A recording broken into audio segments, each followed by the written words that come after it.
Katherine, of course, all those MPs now busily queuing to get into Westminster Hall behind you for the address. And we assume that perhaps Boris Johnson will be there because he tweeted his welcome rather than being on the benches there in the Commons.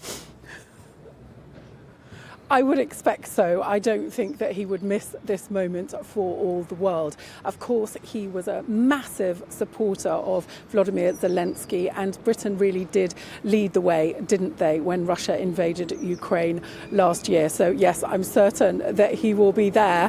But in the meantime, what a different Prime Minister's questions it was. We're used to people, trying to score points, jeering at each other, shouting. This was very, very different. The House, for once, and it doesn't happen very often, does it, united around the need to support the earthquake victims in Turkey and Syria, of course, and also Ukraine.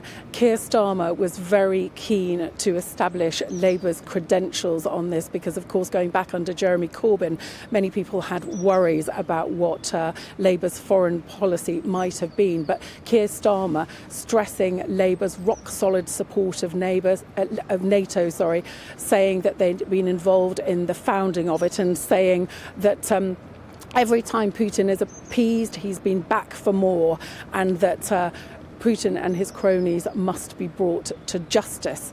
For Rishi Sunak's part, obviously, he is completely delighted that Volodymyr Zelensky has chosen to come to Britain. This is only the second time he's been abroad since the war started nearly a year ago. Of course, he was in the States late last year.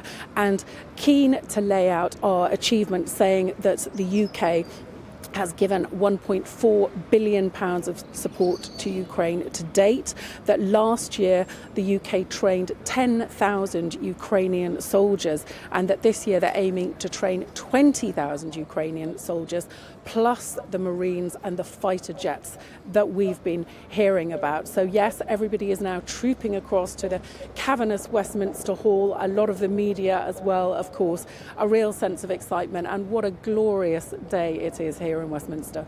Yeah, and an interesting point you picked up there, Katherine, because it's not just about words, it's about weapons as well.